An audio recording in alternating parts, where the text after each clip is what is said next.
waktu masuk Columbus dia gunakan kekuatan militer, akhirnya umat-umat Islam di sana diperbudak, terutama dari Afrika. Muncullah perbudakan Islam, perbudakan orang-orang kulit hitam. Padahal tadinya orang Muslim tuh, dan dipaksa harus murtad dari agama Islam. Ada fakta sejarahnya ada. Si Jihad Turban ini ngangkat, ini lo lihat nih, ini buktinya, ini buktinya, ini buktinya. Dan dia mengungkap banyak hal, banyak tokoh-tokoh Islam, banyak fakta-fakta sejarah Islam yang generasi muda perlu tahu. Sampai Masya Allah saya melihat, kalau saya melihat sementara cuplikannya, sekali lagi saya tidak tahu tentang masalah bagaimana sasaran akidahnya orang ini. Tapi kalau saya lihat memang dia adalah seorang sejarawan saja. Sejarawan yang coba mengangkat untuk generasi Islam. Ini lo lihat, kalian ini memimpin dunia loh. Ini buktinya, ini buktinya, ini buktinya. Jangan tidur terus nih. Harus kembali kita ini, gitu kan? Harus kembali memimpin dunia. Jangan dipimpin lagi, jangan dijajah.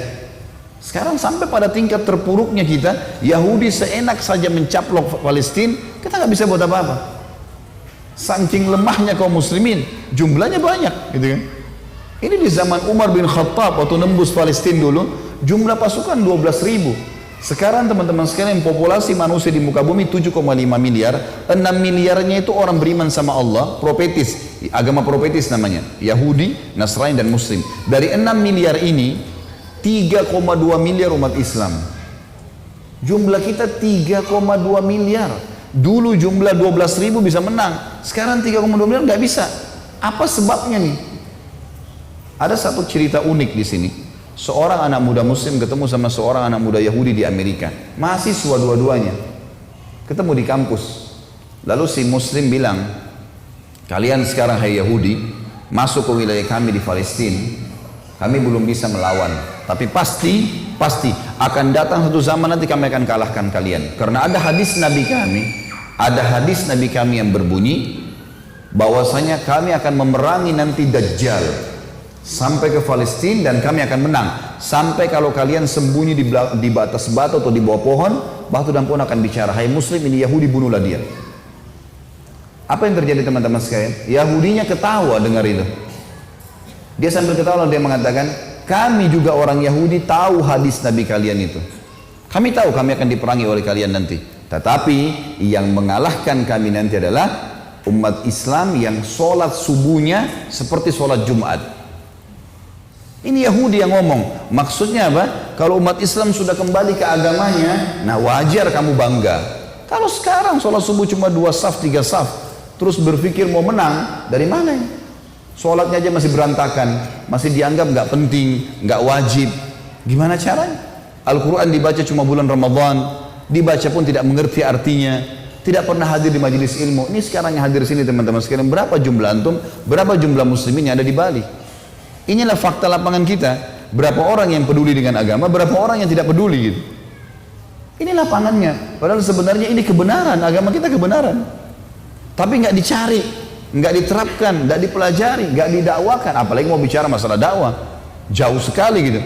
Sementara mereka sendiri, berapa banyak keluarga-keluarga Muslim, suaminya namanya Muhammad, istrinya namanya Aisyah. Tapi nggak ada diri Muhammad dan Aisyah pada mereka. Nah, tiap hari yang diputar musik di rumahnya, jazz, rock, dan seterusnya, dangdut, semua musik. Ada yang pernah dengar Al-Quran? Kalau ada kematian baru putar Quran, gitu kan? Teman-teman 24 jam tuh Al-Quran dengar, setiap huruf 10 pahala, hukum Allah, itu yang membuat kita jaya dulu. Majelis ilmu penuhin setiap hari. Emang sudah harus begitu, harus kembali ke situ. Kita jangan menciplak keadaan orang lain. Khamar haram, jangan dilakukan. Itu kehidupan orang non-muslim, jangan ikut-ikutan. Nggak boleh, memang kita harus berubah gitu kan. Karena memang ini kejayaan kita pada saat kita terapkan agama Allah. Maka ini yang membuat teman-teman kita terpuruk sekarang.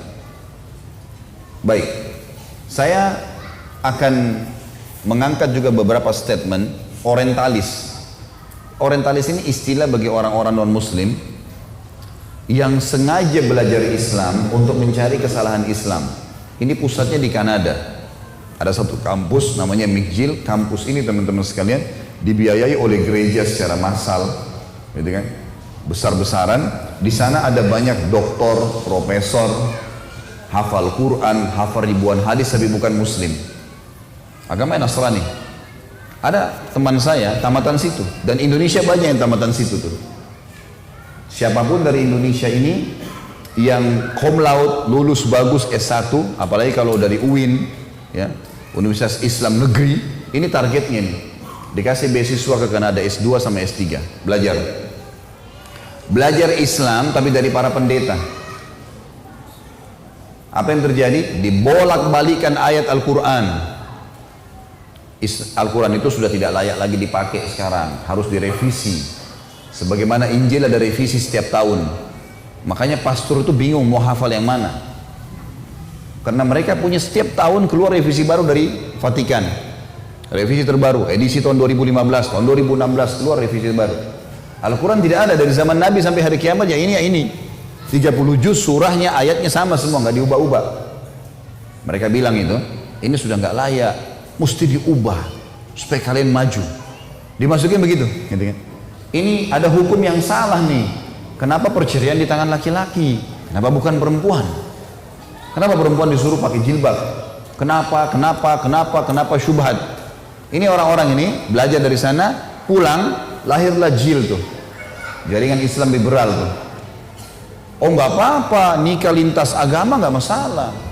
Boleh muslimah nikah sama orang kafir, kenapa nggak boleh? Ada ayat Quran, ayat itu perlu direvisi. Enak bener nih, ayat Allah dari langit direvisi. Ribuan tahun umat Islam pertahankan dengan darah dan perjuangan, mereka minta direvisi dalam 5 menit. Ini orang nggak masuk akal semuanya, gitu kan? Semua agama benar, bisa masuk surga semuanya. Enak benar. Saya pernah berdialog dengan satu orang, doktor dari UIN, gitu kan? Habis khutbah Jumat, dia khutbah Jumat bahas tentang Al-Baqarah 120. A'udzubillahi minasyaitonir rajim, walan tarda ankal yahud walan nasara hatta tattabi millatahum. Kalian Allah mengatakan tidak akan pernah Yahudi Nasrani ya ridho sampai kalian mengikuti agama mereka. Agama kamu hai Muhammad dan pengikutmu akan terus dikejar oleh Yahudi Nasrani sampai kalian mengikuti agama mereka. Dicari 1001 jalah supaya kalian meninggalkan agama kalian. Pertama dia jelaskan Yahudi itu siapa, Nasrani itu siapa, masih bokeh lah. Tapi di tengah-tengah khutbahnya dia bilang, tapi kita tidak boleh mengaku masuk surga sendiri. Karena siapa saja berbuat baik bisa masuk surga. Wah ini luar biasa kalimat ini nih. Dia turun dari mimbar habis khutbah Jumat, saya datangin. Assalamualaikum warahmatullahi wabarakatuh, saya salaman. Saya bilang, akhi, saudaraku, tadi anda ini membahasakan di atas mimbar, gitu kan? Kalau semua agama itu sama. Semua orang bisa masuk surga, agama apa saja. Maka dia pertama, orang-orang jin ini yang paling pertama dijual sama dia adalah titel, gitu kan. Anda ini siapa? Titelnya apa? Pertanyaan begitu sama saya. Saya bilang, saya Khalid Basalamah, nggak usah tanya titel, saya nggak jauh dari Anda kok. Nah, waktu itu saya lagi disertasi S3, gitu kan. Saya bilang bukan masalah jual titel di sini. Saya mau tanya pendapat Anda pribadi. Anda seorang doktor dalam Islam kan? Ngajar di UIN. Itu di Makassar masih IAIN, ngajar di IAIN ya. Iya. Baik. Anda pasti tahu lah, tidak usah datangkan untuk saya rujukan. Saya tidak butuh referensi, nggak usah sebutin dari kitab ini, dari buku, nggak usah. Anda pribadi sudah doktor dalam Islam pasti tahu bahasa Arab. Kalau enggak maka makin sulit untuk dikatakan doktor gitu kan. Pasti ngerti bahasa Arab. Bagaimana pendapat Anda pribadi? Nggak usah datangkan buku apapun, nggak usah buku tafsir, nggak usah pendapat ulama Anda pribadi. Firman Allah dalam surah Bayyinah. Anak-anak TPA Muslim hafal tuh. A'udzubillahi minasyaitonir rajim. Innal ladzina kafaru min ahlil kitabi wal musyrikina. Lanjutannya apa? Nggak ada yang hafal. Wajar kita kalah. Innal ladzina kafaru min ahlil kitabi wal musyrikina fi nari jahannam khalidina fiha. Kata Allah, sesungguhnya telah kafir ahli kitab, Yahudi dan Nasrani.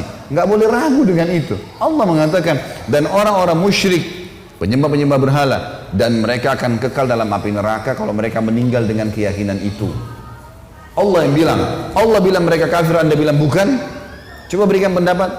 Dia nggak bisa ngomong.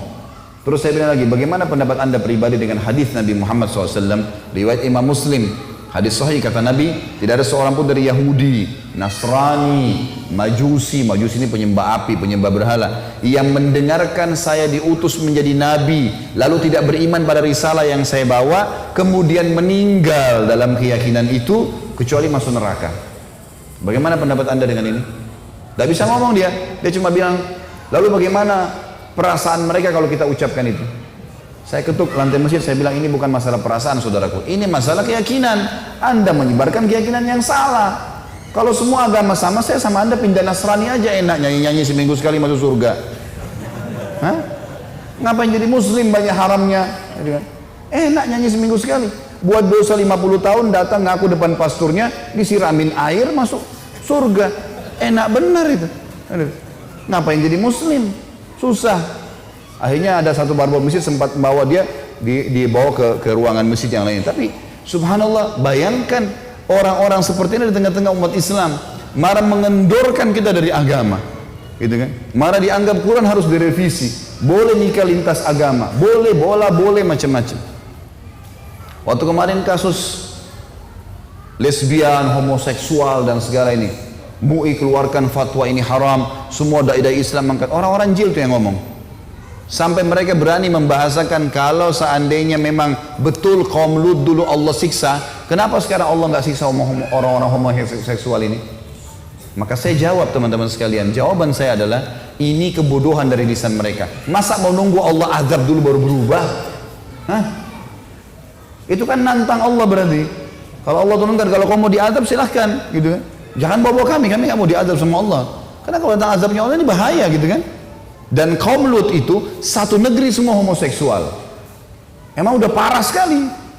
Justru bukti cintanya Allah sama manusia, masih dikasih kesempatan taubat dulu. Ini kok malah nantang. Buktinya kenapa Allah nggak hukum? Kan itu. Ini bahaya sekali. Nah ini generasi-generasi yang lahir dari kampus-kampus yang sengaja dibentuk oleh mereka untuk itu. Ini fakta sejarah. Teman-teman sekalian, saya akan masuk sekarang ke poin penting sekali. Agama kita ini punya 3 pondasi dasar. Yang pertama, pondasi dasarnya adalah tauhid. Apa itu tauhid, teman-teman? Meyakini tentang kalimat la ilaha illallah, la ma'budu bihaqqin illallah. Ini asas pertama. Tidak ada Tuhan. Tuhan itu pencipta, pemilik, pengurus, pengawas, pemusnah di langit dan di bumi kecuali Allah. Tidak ada lagi. Coba datangkan semua yang disembah selain Allah. Patungkah? Ya mungkin teman-teman di sini banyak sering lihat pohon dianggap keramatkah? Syaitonkah? Malaikatkah? Datangkan semua yang kita sembah selain Allah, yang disembah selain Allah itu. Apa andil mereka di pergantian siang malam? Apa andil mereka di air ini, setetes air? Ada yang mereka bisa buat air. Apa andil mereka di buah pisang di tangkai-tangkainya, tertata rapi begitu, dengan warnanya, dengan aroma rasanya, dengan cita rasanya. Apa andil mereka di satu buah ya pisang? Apa andil mereka di satu butir anggur? Buah kulitnya, buahnya, bijinya dan seterusnya. Makanya Allah selalu tantang. Semua yang kalian sembah selain Allah itu, yang kalian sekutukan dengan Allah, tidak bisa buat apa-apa. Bahkan dalam ayat dikatakan tidak bisa menciptakan seekor lalat. Dan kalau lalat mencuri dari mereka sesuatu, mereka tidak mampu mengambilnya. Kata Allah dalam Al-Quran, asas agama kita. A'udzubillahi minasyaitonirrajim. Ya ayyuhan nas, duriba mathalun fastami'ulah. Hai sekalian manusia, diberikan perumpamaan untuk kalian, pikirkan baik-baik. Innal ladzina tad'una min dunillah, semua yang kalian sembah dan seru selain Allah, apa saja, batu, pohon, patung, syaitan, malaikat, apa saja, la yakhluqu dzubaban walau ijtama'ulah, mereka semua tidak mampu menciptakan seekor lalat walaupun mereka bersatu semua. Wa in yadrub minhum dzubabu syai'an la yastanqidhuhu min, dan kalau lalat mencuri sesuatu dari mereka, mereka tidak mampu mengambilnya kembali. Da'ufat talib wal matlub, sungguh lemah yang disembah dan yang menyembah. Sekarang kalau kita punya segelas susu teman-teman, lalat datang nyuri setetes, terbang, masih bisa kita ambil kembali? Lihat lemahnya manusia. Allah berikan contoh, gitu kan? Tidak pernah ada yang mengklaim dirinya menciptakan langit dan bumi kecuali Allah. Asas agama kita tauhid. Dan semua nabi-nabi dakwanya ini. Surah Al-Anbiya, surah Al-Qasas menceritakan kepada kita, semua nabi-nabi mengatakan pada kaumnya, "U'budullaha ma lakum min ilahin ghairu." Sembah Allah, tunduk sama Allah, tidak ada Tuhan selain Allah itu. Itu asas semua nabi. Dan memang di muka bumi ini teman-teman sekalian, persaingan antara orang beriman sama Allah atau tidak beriman sama Allah. Enggak ada yang lain. Tadi saya bilang populasi manusia 7,5 miliar, ada 6 miliarnya dari manusia ini Yahudi, Nasrani dan Islam. Ini mereka semua yakin ada Tuhan namanya Allah. Cuma berbeda di masalah mengikuti Rasulnya. Memang mereka kafir Yahudi dan Nasrani, tapi masalahnya adalah mereka beriman ada Allah. Cuma 1,5 miliar yang tidak beriman sama Allah. Berarti memang di muka bumi ini orang memang akui, mayoritas mereka mengakui Allah itu ada. Dan belum pernah ada yang mengklaim masalah itu. Ini teman-teman tentunya kalau yang sempat ikut ceramah saya yang lalu di Bali juga, saya sempat sampaikan judulnya Kenalilah Tuhanmu Kau Akan Bahagia. Kalau tidak sempat ikutin, bisa ikuti di YouTube insya Allah. Tinggal ketik nama saya Khalid Basalamah, kemudian masuk di Kenali Tuhan Kau Akan Bahagia. Ini saya jelaskan panjang lebar. Di mana Allah, kenapa Allah tidak kelihatan, bagaimana berhubungan sama Allah, ini panjang lebar penjelasannya. Yang jelas asas agama kita itu dulu, tauhid. Di mana kita harus perjuangkan ini, tidak pula yang disembah selain Allah. Ini asas. Teman-teman sekalian, Allah Subhanahu wa taala yang kita sembah ini menyebutkan di dalam Al-Quran, kalau dia pencipta segala sesuatunya, penciptanya dari tidak ada menjadi ada ya, telur yang cair jadi anak ayam, bisa berkokok, bisa jalan dan seterusnya. Biji yang kecil dilempar di tanah tumbuh jadi pohon. Sperma, teman-teman laki-laki yang keluarin sperma, sperma itu kelihatan gumpalan-gumpalan, tapi kalau diteliti itu ada miliaran sperma kecil. Satu sperma lebih halus dari debu. Sel telur juga yang di rahim istri kita itu, ibu-ibu di sana, itu juga lebih halus dari debu. Ini bisa bertemu jadi manusia seperti kita.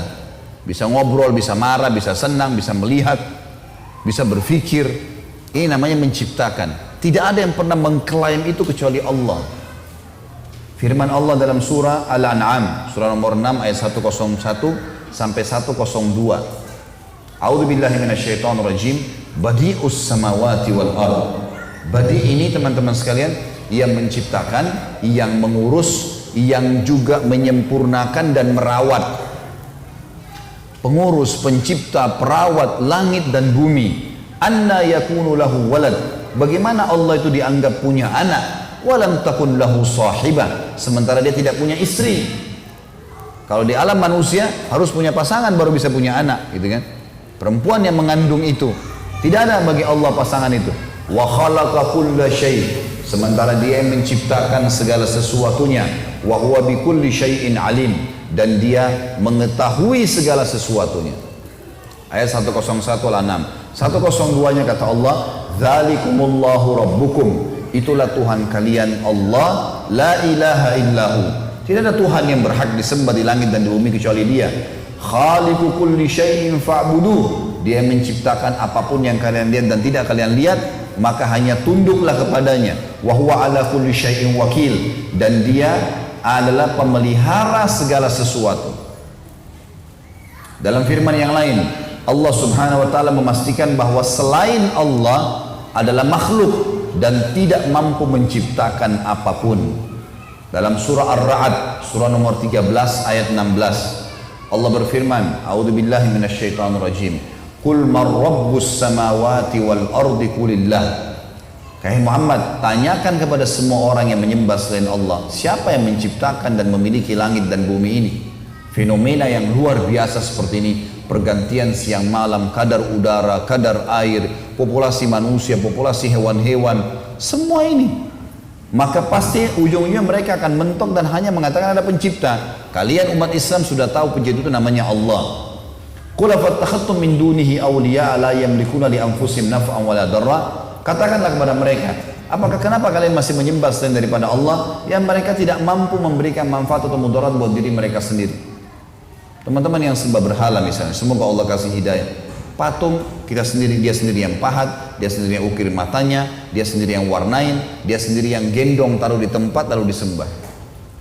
Kalau rusak dia yang poles, gitu, diperbaikin, lalu dianggap Tuhan. Kata Allah, mereka sendiri tidak bisa berikan manfaat dan mudarat pada diri mereka sendiri. Qul hal yastawi al-a'ma wal basir. Amma hal tastawi dhulumatu wan nur? Apakah sama antara orang yang punya penglihatan dan tahu belajar ini dengan orang yang tidak punya penglihatan? Apakah sama kegelapan orang yang tidak punya gambaran dengan terang benderang? Am ja'alu lillahi syuraka'a khalaqu ka khalqi fatashabaha khalqu alaihim? Apakah yang mereka sembah selain Allah itu punya sesuatu yang mereka ciptakan yang menyerupai ciptaannya Allah, maka kalian bisa menganggap ada Tuhan selain Allah? Lalu kata Allah, qulillahu khaliqu kulli syai'in wa huwal wahidul qahhar. Katakan baik-baik dengan kalimat jelas kalau Allah adalah pencipta segala sesuatunya dan dia zat yang maha esa lagi maha perkasa. Allah subhanahu wa ta'ala juga memastikan kalau hanya dia saja yang menciptakan, tidak ada yang lain, dan dia juga yang memenuhi segala kebutuhan makhluknya, tidak ada yang lain. Dalam surah Fatir, surah nomor 35, kita sedikit tadabbur beberapa ayat ya. Surah Fatir surah nomor 35 ayat 1 sampai ayat 3. Allah Subhanahu wa taala berfirman, A'udzu billahi minasyaitonir rajim. Alhamdulillahi fatiris samawati wal ardi ja'ilil malaikati rusulan uli ajnihati matna wa thulatha wa ruba' yazidu fil khalqi ma yasha wa innallaha ala kulli syai'in qadir. Segala puji bagi Allah pencipta langit dan bumi, semuanya diciptakan olehnya dari tidak ada menjadi ada, yang menjadikan malaikat-malaikat sebagai utusan-utusan untuk mengurus berbagai macam urusan yang Allah berikan pada malaikat-malaikat ini sayap masing-masing 2, 3 dan 4. Allah menambah kepada ciptanya yang dikehendakinya. Sesungguhnya Allah maha kuasa atas segala sesuatu. Ada makhluk teman-teman namanya malaikat, ada makhluk namanya jin. Dua makhluk ini kita nggak bisa lihat. Memang Allah rahasiakan, mata kita nggak bisa lihat, tapi kita bisa rasakan keberadaannya. Saya kasih contoh. Kata Nabi Muhammad SAW, kalau seseorang di antara kalian mau tidur di malam hari, maka malaikat pendampingnya, kan kita didampingi oleh 3 malaikat ya. Ada malaikat pencatat amal baik, ada pencatat amal buruk, ada namanya malaikat hafadhah. Hafadhah ini menjaga. Jadi kalau orang mau jatuh nggak jadi, orang mau ini nggak jadi. Ini ada memang. Dia memperingatkan manusia. Ini yang malaikat hafadhah untuk mengimbangi, ada namanya qarin, pendamping dari syaitan.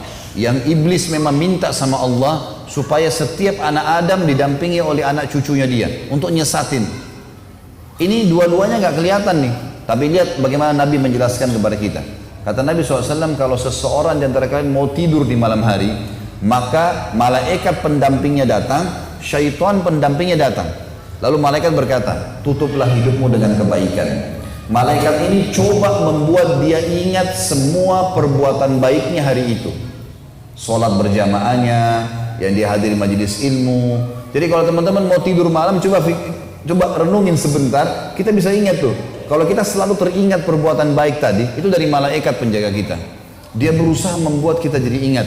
Dan kata Nabi SAW, qarinnya, syaitannya akan mengatakan tutup hidupmu dengan keburukan.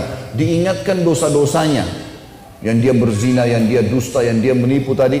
Nanti tinggal manusia ini milih yang mana. Besok ini dia mau buat programnya si malaikat atau programnya si syaitan. Contoh yang lain. Teman-teman kalau lagi lewat di dekat masjid azan, dengar suara azan, ada bisikan dalam hati, sholat. Bisikan ini dari malaikat. Ada orang miskin, bantu. Kesian lihat orang yang jatuh misalnya. Maka ini semuanya teman-teman sekalian adalah bisikan dari malaikat itu.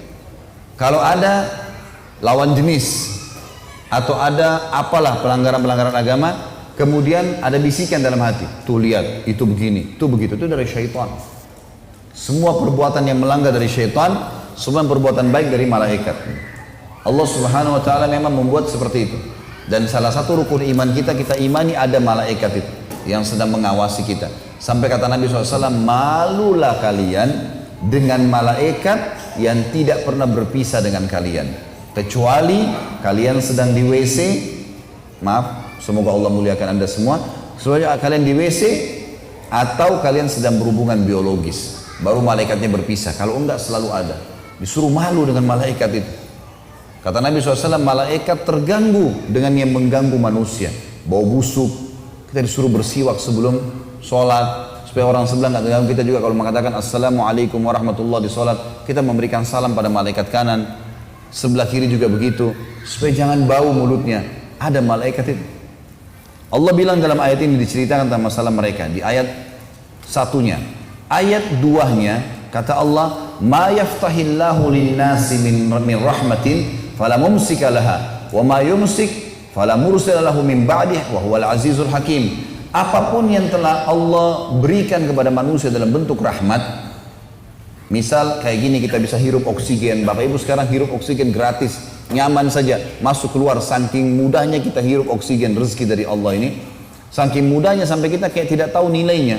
Padahal kalau orang sesak napas, berapa harga tabung gas tuh? Tabung oksigen di rumah sakit. Gratis. Hujan mungkin kita mengeluh dengan hujan. Padahal hujan itu proses bagaimana secara alami menguapnya di musim panas air. Di mana teman-teman, air kencing yang Anda keluarkan selama ini. Air cuci baju, air cuci piring. Satu manusia dalam satu hari bisa ngeluarin berapa liter kencing? Banyak. Kemana semua miliaran manusia? Belum hewan-hewan.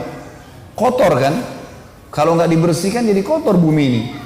Allah dengan proses alami musim panas menarik semua, menguap air-air itu ditampung di awan, kemudian dengan hikmahnya diturunkan kembali sudah suci. Jadi awan itu filter. Makanya waktu turun hujan, Nabi SAW buka imamahnya, buka bajunya, sengaja kenain air. Kata beliau waktu ditanya, ya Rasulullah, kenapa Anda lakukan? Ini rahmat, air ini baru turun dari rahmat Tuhannya. Itu bahasa wahyu. Kalau bahasa kita sekarang udah suci lagi nih, pakai tuh. Jadi sebenarnya kalau musim hujan, anak-anak mandi hujan itu boleh dalam Islam, jangan dilarang. Kalau katakan anak saya sakit kena air hujan ini, dari mana ada buktinya? Gak ada bukti. Nabi SAW sengaja basahin kepalanya malah dan mengatakan ini rahmat Allah baru turun dari langit, gitu kan? Itu hukum agama kita. Kata Allah, kalau Allah anugerahkan kepada manusia berupa rahmat, tidak ada seorang pun yang bisa menahannya. Dan kalau apa saja yang ditahan oleh Allah, Allah nggak kasih, tidak akan ada seorang pun yang sanggup melepaskannya. Tidak ada orang yang bisa memberikan. Allah nggak mau turun hujan, nggak bakal turun hujan, nggak bisa. Allah tahan, udah nggak bisa. Allah buat kita nggak bisa nafas sudah mati. Allah pelintir satu urat saraf kita, tanda kutip di sini, maka sudah encok 2 minggu, 1 bulan. Mudah sekali kalau Allah mau susahin makhluknya, gitu kan? Tapi dengan luar biasa rahmatnya datang kepada kita. Maka kata Allah, dan dialah yang maha perkasa lagi maha bijaksana. Ayat terakhir, ayat 3-nya, Allah berfirman, ya ayyuhan nasu dzkuru ni'matallahi alaikum hal min khaliqin ghairullahi yarzuqukum minas sama'i wal ard la ilaha illa huwa fa anna tu'fakun. Hai manusia, suku apapun dia, diajak ngomong sama sang pencipta Allah, karena kita semua sama dari keturunan Adam. Hai manusia, ingatlah akan nikmat Allah kepada kalian. Adakah pencipta selain Allah yang dapat memberikan rezeki kepada kalian dari langit dan bumi? Tidak ada Tuhan selain Dia, maka mengapa kalian berpaling dari kebenaran ini? Dan teman-teman sekalian, banyak sekali dalil-dalil Al-Quran yang menggambarkan kepada kita tentang asas agama kita, tauhid ini. Ini penting sekali. Tapi saya tidak mungkin bacakan semuanya. Ada beberapa, ada mungkin di sini lebih dari 10 atau 20 ayat saya tulis dalam tulisan saya. Dan ini insya Allah nanti terbit dalam bentuk buku tentunya. Judulnya memang inilah generasi emas Islam. Tapi saya akan misal contoh Allah berfirman juga tentang malam dan siang. Dalam surah Ghafir, surah nomor 40 ayat 61 sampai ayat 65. A'udzu billahi minasyaitonir rajim. Allahul ladzi ja'ala lakumul laila litaskunu fihi wan nahara mubsira. Inna fi dzalika innallaha ladzu fadlin 'alan nasi walakin aktsaran nasi la yashkurun. Allah lah satu-satunya yang telah menjadikan malam untuk kalian supaya kalian beristirahat. Allah yang buat tuh malam jadi gelap, kita jadi ngantuk, mau tidur. Siapa yang ciptakan kita? Siapa yang ciptakan ngantuk itu? Siapa yang ciptakan kita jadi pulas? Siapa yang membangunkan kita setelahnya? Apakah proses begitu saja?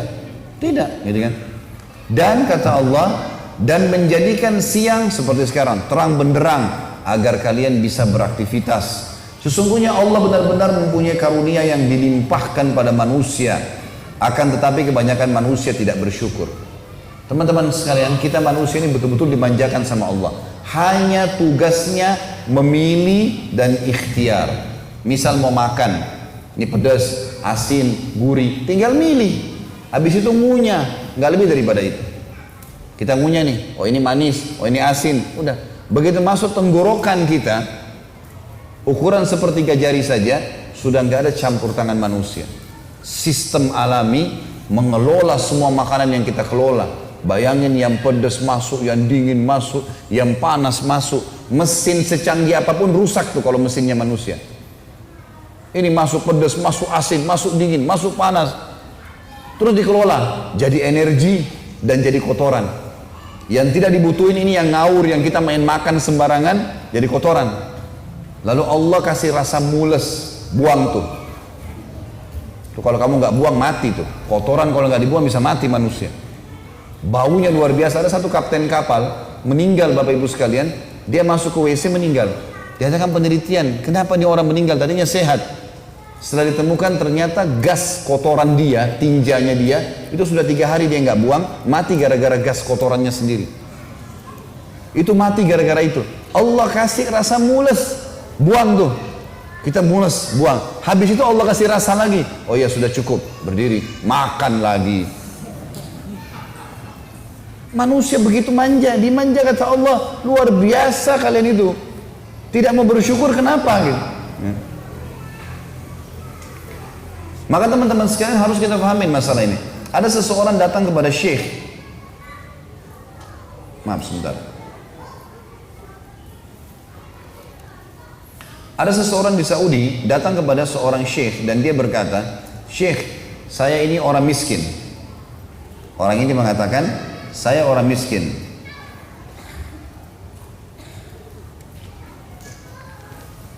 Kata syekhnya, kebetulan memang dia orang susah. Kau orang kaya. Dia bilang lagi, "Syekh, saya orang miskin." Kata syekhnya, "Kau orang kaya." Dia ulangi 3 kali, "Syekh, saya orang miskin, mau minta bantuan nih." Kata syekhnya, "Kau orang kaya." Dia bilang, "Demi Allah syekh, saya orang miskin." Kenapa kok syekhnya malah bantah dia gitu? Kata syekhnya, "Demi Allah kau orang kaya." Kaget dia, kok bisa syekh lebih tahu keadaan saya? Ini kejadian di Saudi ya. Kata dia, syekhnya bilang, "Kau orang kaya raya, mau saya buktikan?" Dia bilang, "Tentu saja, orang ini susah nih, lagi lapar mau makan." Kata syekh, dia orang kaya. Terus kata syekhnya, "Kau orang kaya, mau bukti?" Dia bilang, "Ya mau." "Baik, sekarang berapa jari tanganmu?" Kata orang itu, 10. "Mau nggak? 1 jarimu ini saya potong, saya bayar 1 juta real, 3 miliar. Nggak mau syekh, kau punya 10 juta real. Matamu 1 saya cungkil, mau nggak? 1 juta real. Nggak mau syekh, 2 juta real. Kupingmu 1 saya potong ya, 1 juta real saya kasih. Nggak mau syekh, 2 juta real. Tangan 2, kaki, kemaluan, semua nggak mau." Kata syekhnya, "Kau kaya raya, tinggal keluar sana cari makan dan minum saja. Cuma itu tugasmu hai manusia. Kenapa kok rewel sekali?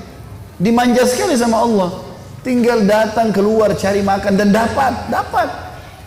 Nggak ada pun pekerjaan masih bisa, banyak hutan luas. Bisa nyari buah-buahan, bisa tanam cocok. Saya subhanallah lewat itu hari dari Jakarta ke Surabaya, saya lewat darat. Kebetulan biasanya orang lewat Pantura bawa mobil, saya lewat Bojonegoro waktu itu, lewat pedalaman masuk rumah-rumah. Saya rumah-rumah masyarakat subhanallah dari kayu, di depan rumahnya cocok tanam tomat sama cabai, sama sayur-sayur, hidup sama istri sama anaknya. Hidup tuh, gitu kan. Gak ada sesuatu yang rumit. Imam Ibnu Qayyim rahimahullah pernah lewat teman-teman sekalian di Semak Belukar ada lewat ular. Ular ini matanya buta. Jadi kelihatan kalau dari kelopak mata terbuka, matanya putih semua. Ini Ibnu Qayyim tahu ular ini buta nih. Maka Ibnu Qayyim bilang, "Saya mau lihat bagaimana Allah kasih rezeki ular ini." Ular ini jalan di Semak Belukar.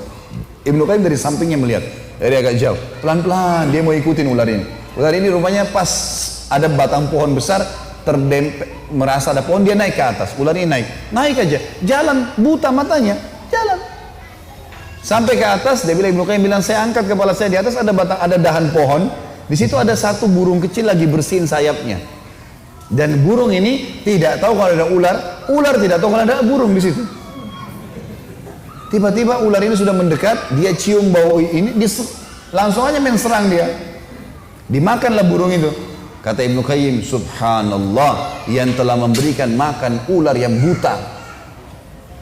Ini luar biasa gitu kan. Salah seorang ulama salaf yang lain juga pernah keluar dari kebun kurmanya, capek sekali dia, letih sekali, capek luar biasa. Dia keluar dari kebunnya, dia pergi di sungai dekat kebunnya, lalu dia bilang, ya Allah, berikanlah aku balasan yang setimpal. Capek sekali dia, mau hasil kebunnya panennya bagus. Lalu Allah perlihatkan kepada dia bagaimana Allah memberikan rezeki, dan tidak usah khawatir dengan itu. Tugas kita cuman milih ikhtiar, milih makanan, ngunyah, titik, nggak lebih daripada itu. Milih kerjaan, bekerja, selebihnya sudah haknya Allah sudah, gitu kan? Tinggal masalah halal haramnya saja.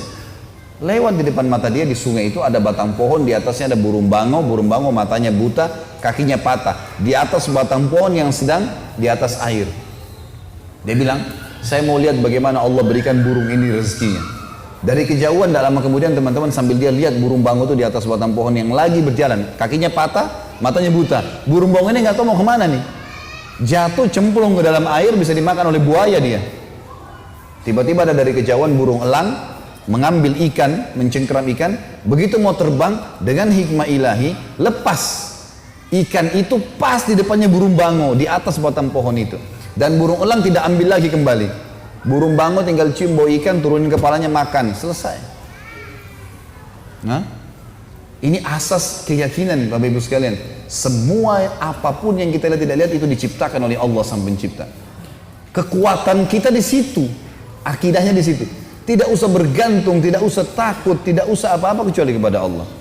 Qul inna salati wa nusuki wa mahyaya wa mamati. Ini maknanya lillahi rabbil alamin. Nanti terakhirnya hidupku, matiku, semua ini punyanya Allah. Ruh kita punya Allah, jasad kita punya Allah. Semua punya Allah ini. Enggak ada punya kita di sini.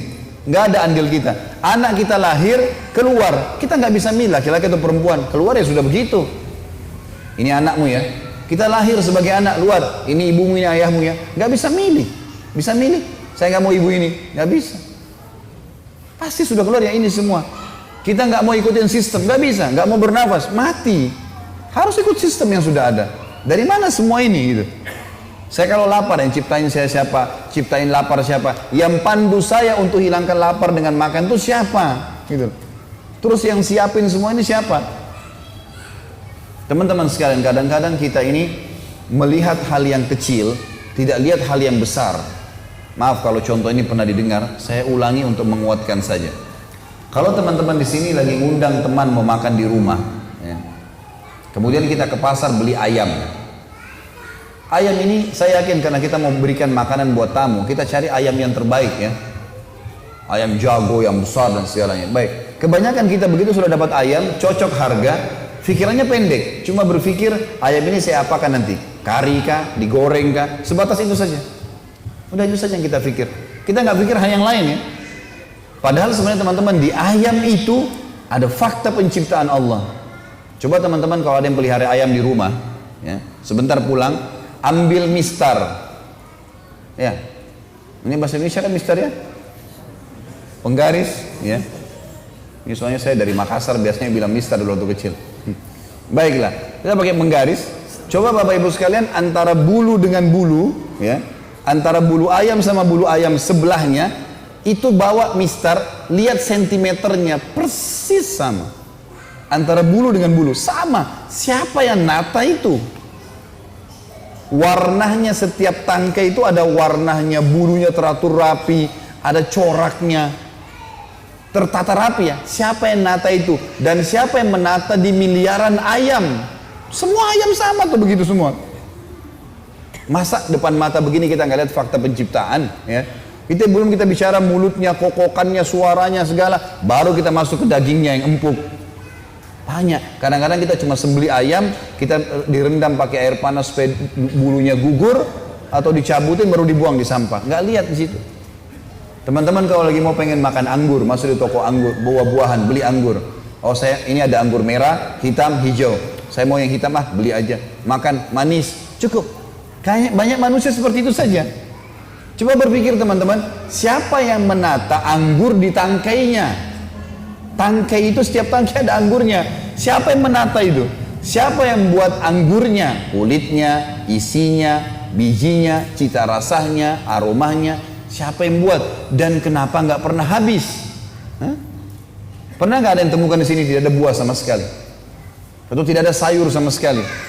Pernah ayam habis? Sudah setiap hari dipersembeli, nggak pernah habis. Dari mana semua itu? Fakta penciptaan, kata Allah dalam Al-Quran tadi dikatakan, dialah ya Allah yang telah memberikan kepada kalian rezeki.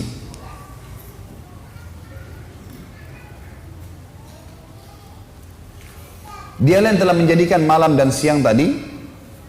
Kemudian dikatakan untuk beristirahat baik. Ayat setelahnya, dialah Tuhan kalian pencipta segala sesuatunya.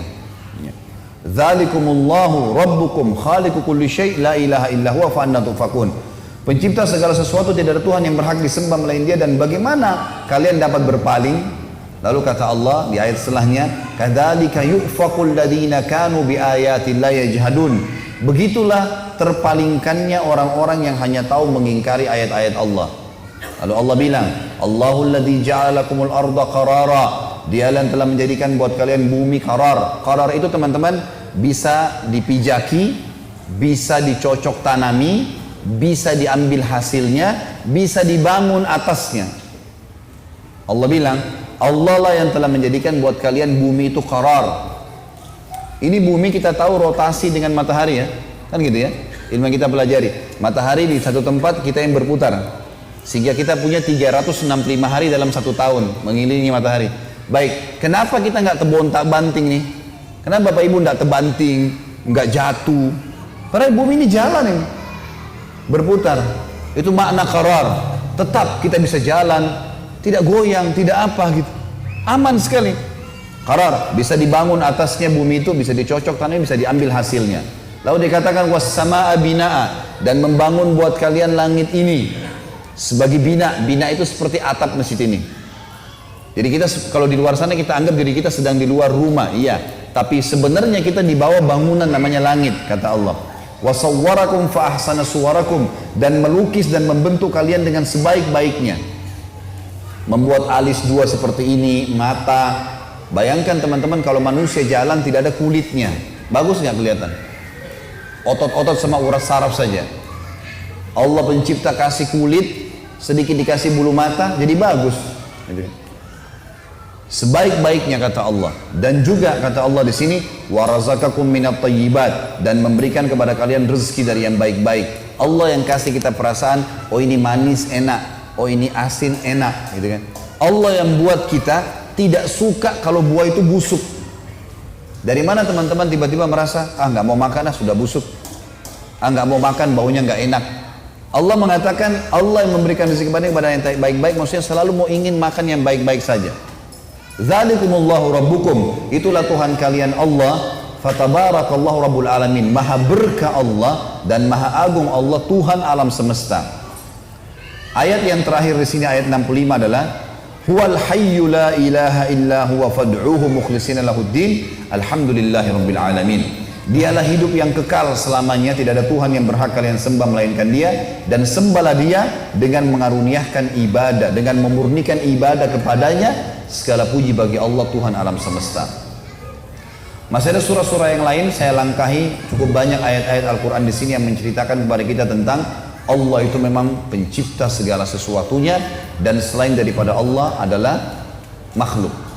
Baik, ini andasan agama kita yang pertama. Di sini kemenangan kita sebagai umat Islam, karena tidak perlu menyembah selain Allah, tidak perlu bergantung kecuali selain Allah. Semuanya untuk Allah SWT. Yang kedua adalah Allah sang pencipta. Ini landasan kita yang kedua, yang membuat kita harus bangga dan kita harus bisa mempertahankan adanya Nabi Muhammad SAW. Nabi Muhammad SAW adalah manusia terbaik yang diutus oleh Allah. Memang beliau dipilih oleh Allah Subhanahu Wa Taala. Nabi Muhammad SAW adalah orang yang terkemuka di kaumnya. Jalur nasabnya terkenal suci, akhlaknya suci, dan satu kota Mekah meyakini kalau Nabi Muhammad SAW adalah orang yang terpercaya. Waktu beliau sedang naik teman-teman sekalian di atas bukit namanya Abi Kubais.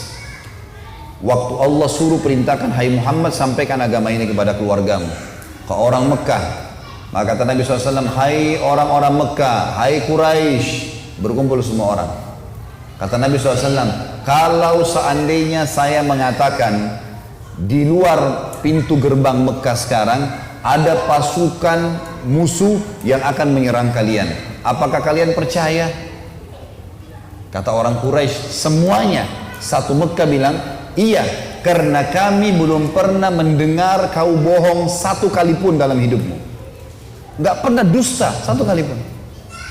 Kata Nabi SAW, ketahuilah saya utusan Allah, di antara dua tangan saya ada siksaan. Maksudnya yang patuh masuk surga, yang durhaka masuk neraka. Nabi SAW adalah manusia terbaik, jalur nasabnya terkenal paling terbaik, terkenal dari turunan raja-raja Mekah karena Abdul Muttalib kakaknya raja Mekah. Juga fisik sangat sempurna. Kata para ulama, kalau seandainya Yusuf alaihissalam diberikan seperti kegagahan dunia, maka Nabi SAW diberikan seluruh kegagahan dunia. Tidak pernah ada orang yang lihat Nabi SAW tidak suka. Sempurna. Disebutkan dalam riwayat kalau beliau tinggi besar, kekar. Tinggi besar dan kekar, gitu kan. Disebutkan jarbu itu tidak terlalu tinggi, tidak terlalu pendek, dan orangnya kekar semuanya. Nabi SAW kekar, memiliki dada yang bidang, pundak yang lebar, perut yang tersusun seperti batu yang keras. Nabi SAW tinggi, putih, saking putihnya pipi beliau kemerah-merahan sallallahu alaihi wasallam, dan alisnya tebal berwarna hitam seperti busur panah, melengkung seperti busur panah, dan bola matanya besar, yang bola matanya yang putihnya putih bersih, yang hitamnya hitam pekat. Sampai para sahabat mengatakan kalau kami ingin bercermin di mata Nabi SAW, kami bisa bercermin karena jernihnya. Hidungnya mancung dan lancip. Beliau memiliki bibir, pipi dan dahi yang sepadan dengan wajah yang tidak oval dan juga tidak bulat. Nabi SAW memiliki rambut tidak keriting, tidak lurus, berombak yang dibiarkan sampai ke kuping atau ke pundak. Jadi Nabi SAW sangat luar biasa, tinggi, putih, kekar, gagah, segala macam. Akhlaknya jujur, amanah, orang semua percaya. Memang manusia terbaik ini. Sampai salah seorang sahabat namanya Ka'ab radhiyallahu anhu. Ka'ab ini teman-teman sekalian, dalam hadis Bukhari, pernah lagi lewat di depan rumah Nabi SAW, dan kebetulan waktu itu lagi bulan purnama. Kalau kita biasa pertengahan bulan, tanggal 13, 14, 15 Hijriah, biasa kita puasa Ayyamul Bid. Nah itu kalau pada saat itu lagi bulan purnama tuh. Biasanya bulan indah sekali, bagus gitu, bisa dilihat, jadi kayak besar, warnanya kekuning-kuningan gitu. Kata Ka'ab, saya pernah menyaksikan bulan purnama gitu kan, di depan rumah Nabi SAW. Maka saking indahnya, rasanya saya tidak ingin mengalihkan pandangan mata saya. Lalu ternyata tidak sengaja, ya, tidak janjian, tiba-tiba Nabi SAW membuka pintu rumahnya, dan beliau keluar, baru saja mandi, menyisir rambutnya rapi ke belakang, dan Nabi SAW menggunakan jubah berwarna merah bergaris hitam. Dan aku menemukan, kata Ka'ab, Nabi SAW lebih indah daripada bulan itu. Sempurna luar biasa secara fisik, secara akhlak sempurna, jalur nasabnya sempurna. Ada orang subhanallah mengidolakan seorang artis mungkin sudah meninggal dari tahun 60-an pun, dipasang posternya, diikuti cara ngomongnya, diikutin cara langkahnya, mungkin sisiran rambutnya. Kita orang Islam punya idola satu orang saja, Nabi Muhammad SAW. Orang yang dipilih oleh Allah menjadi manusia terbaik. Ini orang bukan main-main. Allah yang memujinya. Allah mengatakan dalam Al-Quran, memastikan kalau memang dia adalah utusannya. Dalam surah Fatih ayat 40, surah nomor 48 ayat 29. A'udzu billahi minasyaitonir rajim. Muhammadur Rasulullah. Muhammad ini benar-benar utusan Allah. Pernah ada satu orang Bapak Ibu sekalian namanya Ruqana. Ruqana ini pegulat di Mekah ya. Jadi dia bukan dari Mekah, tapi ini masa fase Mekah dulu. Ada satu orang di Jazirah Arab namanya Ruqana. Orangnya kekar, tinggi besar. Dia profesinya selalu gulat. Jadi dia datang ke satu suku yang ditantang sama dia. Siapa yang mau gulat sama saya? Kalau kalah, saya siap menjadi pembantunya selama setahun, gitu-gitulah. Kalau saya menang, kalau dia menang, dia ambil istrinya orang, ngambil hartanya, ngambil anaknya. Itu yang selalu dikerjakan oleh Rukana. Dan tidak pernah kalah gulat, karena orangnya tinggi besar, kekar. Waktu dia dengar Nabi SAW, orang Quraisy lagi punya masalah dengan Nabi di Mekah, dia datangi orang Quraisy, dia bilang, "Hai Quraisy, mau nggak saya permalukan Muhammad buat kalian?" Kata orang Quraisy, "Bagus, buat. Apa yang kalian mau balas? Apa saja kau minta kami kasih. Permalukan dulu Muhammad." Nabi SAW lagi tawaf. Ini si Rukana naik di atas batu tinggi lalu teriak, "Hai Muhammad." Nabi SAW balik, "Kau mau saya beriman? Ikut kamu?" Kata Nabi SAW, "Tentu saja." Kata Rukana, "Saya punya syarat." Kata Nabi SAW, "Apa syaratmu?" "Kalau kau bisa kalahkan saya bergulat, maka saya akan jadi pengikutmu." Rukana pikirin Nabi nggak bakal iyakan, karena orang semua takut sama dia, gitu ya. Nggak pernah kalah bergulat, memang orangnya besar, tinggi besar, mengalahkan postur tubuh Nabi yang tinggi. Dia kaget, waktu Nabi bilang, mengatakan, "Baiklah, bergulat dengan Nabi SAW." Dan perlu Bapak Ibu tahu ya, semua Nabi-Nabi dan Rasul diberikan kekuatan 10 orang laki-laki. Semua Nabi-Nabi dan Rasul, semuanya. Jadi mereka memang untuk membela agama Allah dikasih kekuatan